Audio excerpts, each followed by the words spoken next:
Bom dia, lindo, maravilhoso e abençoado dia na presença de Deus. Hoje estamos no dia 311 do projeto Bíblia para Iniciantes. Coloco aqui essa música, Alfa e Ômega, dizendo, proclamando a Deus, a Jesus, que não há outro como Ele. Ele é o Alfa, o Ômega, Ele é o princípio, o fim. Ele é o Senhor, Salvador, maravilhoso Conselheiro, Príncipe da Paz. Ele é aquele que era, que é e que há de vir. É o meu melhor amigo, minha referência. É aquele que morreu por mim. É aquele que me libertou, que me curou. Aquele que faz toda a diferença na minha vida, que mudou todos os meus dias. Não há outro como tu, Senhor Jesus. Não há, não há, não há. Então escuta essa música, deixa essa música entrar no coração. Louve a Deus, louve a Jesus com todas as suas forças. Comece esse dia, talvez você não esteja começando o dia, talvez seja de noite, de tarde, não sei. Mas não há tempo certo, o tempo é agora. Louve a Deus, louve a Jesus, amém? Então começando aqui o estudo. 2 Coríntios, capítulo 7, versículos 1 a 7, um trecho pequeno, porém poderoso. Paulo, ele começa no versículo 1, dizendo, tendo, pois, ó amados, tais promessas, purifiquemo-nos de toda impureza, tanto da carne como do espírito, aperfeiçoando a nossa santidade no temor de Deus. Ele começa falando, tendo, pois, ó amados, tais promessas. Que promessas são essas que ele está se referindo? Ele se refere às promessas que ele acabou de fazer. No versículo anterior, ele diz assim, serei vosso pai, diz o Senhor. E vós sereis para mim filhos e filhas, diz o Senhor Todo-Poderoso. E antes disso ele fala, habitarei e andarei entre eles, o meu povo, serei o seu Deus e eles serão o meu povo. Então são essas as promessas que Deus tem para mim e para você. Que Ele vai ser o nosso Pai. Pai com P maiúsculo. Pai eterno. O Pai que ama. O Pai que criou. O Pai que é dono de todas as coisas desse mundo. É importante que você tenha essa consciência. Quem é o seu pai? Independente do pai biológico que você tem hoje, pode ser bom ou mal, independente das limitações dele. Você tem um pai que é ilimitado. Você tem um pai que é dono de tudo, do ouro e da prata, aquele que criou todas as coisas, todo o poder, toda a autoridade vem dele. Então é importante, é fundamental que eu e você possamos viver essa promessa, essa identidade de filho e filha de Deus. Você tem vivido isso, sinceramente? Se você realmente tem vivido essa identidade, então eu posso dizer uma coisa para você: a sua vida tem sido abençoada, cheia de tribulações, porém cheia também de vitórias e de alegria e de regozijo. Amém? Purifiquemo-nos de toda impureza, é o que Paulo está falando, que toda impureza, qualquer impureza que vem pelos olhos, pelos ouvidos, pelos sentimentos, tudo aquilo que vem, que nós possamos nos purificar, separar dessas impurezas. O mundo, ele está cheio de impureza, cheio de coisas impuras, cheio de pensamentos impuros, de sentimentos impuros. Então, que nós possamos nos purificar, viver para Deus a santidade, tanto da carne quanto do espírito. Impurezas da carne, impurezas também do espírito. aperfeiçoando a nossa santidade no temor de Deus. E sempre quando você ouvir, sempre quando você perceber essa palavra santidade, entenda o real significado dela.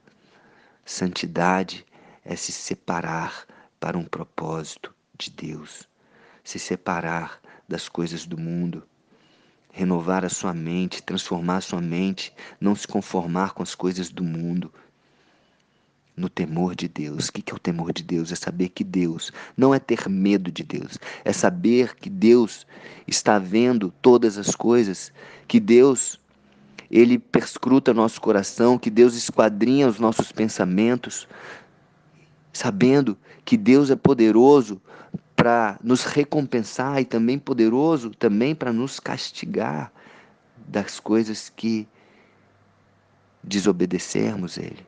E o castigo, ele tem a função de ensino, de nos ensinar. Então, esse é o temor de Deus. Santidade no temor de Deus. No versículo 2 ele diz: acolhei-nos em vosso coração.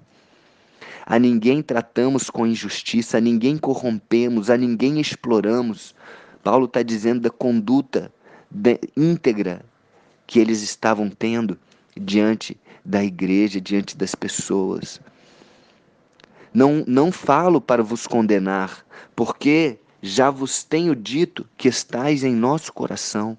Tudo que Paulo falou para os coríntios, tudo que Paulo falou para a igreja, para os irmãos, não foi para trazer condenação, mas pelo contrário, para trazer libertação. E muitas vezes falou coisas firmes, com franqueza, com firmeza, e às vezes até entristecendo por algum tempo, mas para que isso produzisse arrependimento e que isso produzisse mudança, para que produzisse vida. Ele diz aqui: para juntos morrermos e vivermos. É uma aliança, é um propósito muito grande. Ele está junto de verdade. Não é aquele hashtag tamo junto aí, tamo junto, galera. Não, para morrermos e vivermos. Estamos verdadeiramente juntos, no mesmo propósito, na mesma missão.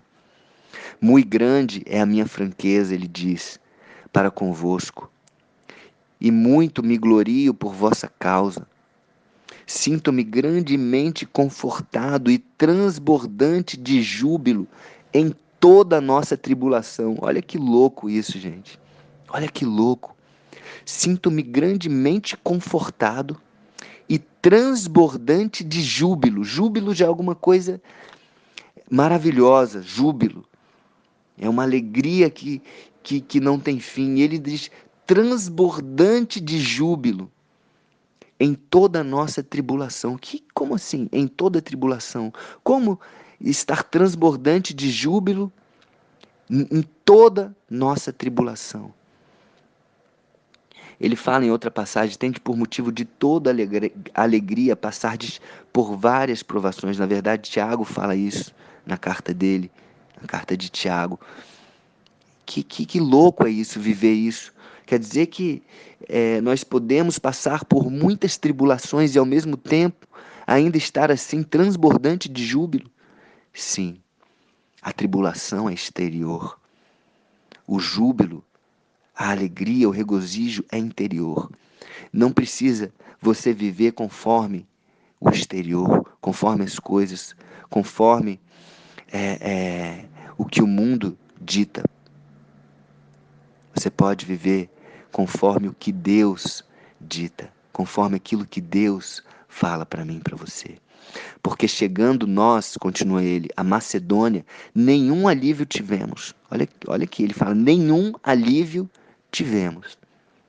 Tudo ele está falando aqui do exterior. Pelo contrário, em tudo fomos atribulados, lutas por fora e gerando também temores por dentro. Mas mesmo assim, esse temor, ele era totalmente afastado com o amor e com a alegria e com o júbilo. O temor, ele poderia até vir, porque somos humanos e o sentimento vem. Mas quando nós decidimos nos alegrar, nos regozijar, aí o medo vai para fora. O amor lança fora todo medo. Em 1 João tem uma parte que fala muito bem sobre isso, que o amor lança fora todo medo. 1 João capítulo 4. E no versículo 6, Paulo diz: porém Deus, que conforta os abatidos, nos consolou com a chegada de Tito. Olha só, Deus envia um amigo para consolar, para confortar aquele que está abatido. Olha a importância de um amigo de verdade. Deus mandou Tito. A chegada de Tito alegrou, confortou, consolou a Paulo e aos que estavam com Paulo. Uau! Você tem sido amigo de verdade para alguém? O quanto você tem agido como Tito e ido para alguém e consolado e falar: cara, eu tô aqui, vamos junto, eu tô aqui, conta comigo, vai dar certo, nós vamos conseguir. O quanto você tem sido amigo e quanto você tem tido amigos assim. Mas antes de ter amigos assim, que você seja, porque Paulo era essa pessoa. Às vezes você está, eu não tenho um amigo assim. Você tem sido amigo de verdade para alguém, importante para alguém. E ele continua, Paulo continua, e não somente com a chegada de Tito, mas também pelo conforto que recebeu de vós, que Tito recebeu de vós. Porque Tito trouxe boas mensagens, boas novas, falando dos coríntios, da igreja, referindo-nos à vossa saudade, o vosso pranto e o vosso zelo por mim, aumentando assim o meu regozijo, aumentando assim a minha alegria, diz Paulo. Então Tito trouxe boas notícias, falando que eles oravam, que eles tinham saudade, que eles tinham saudade a ponto de chorar de saudade, que tinham zelo por Paulo, que oravam por Paulo.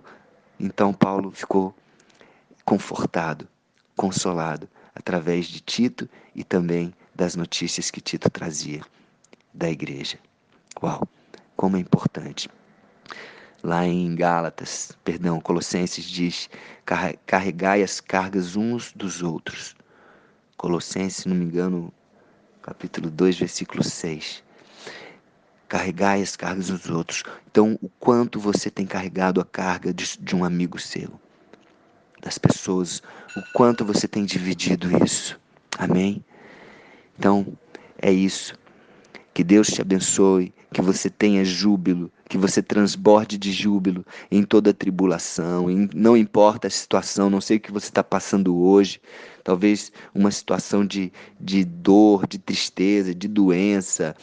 Você pode ser testado por diversas formas por Deus, mas acredite, tenha a alegria de Deus dentro de você, o amor de Deus dentro de você, e você vai ter júbilo diante das provações e das tribulações. Amém? Um beijo no coração. Tamo junto. Vamos para frente. Vamos carregar as cargas uns dos outros. Precisar de alguma coisa, mande aqui sua mensagem e, na medida do possível, eu vou respondendo aqui. Um beijo no coração. Amo você.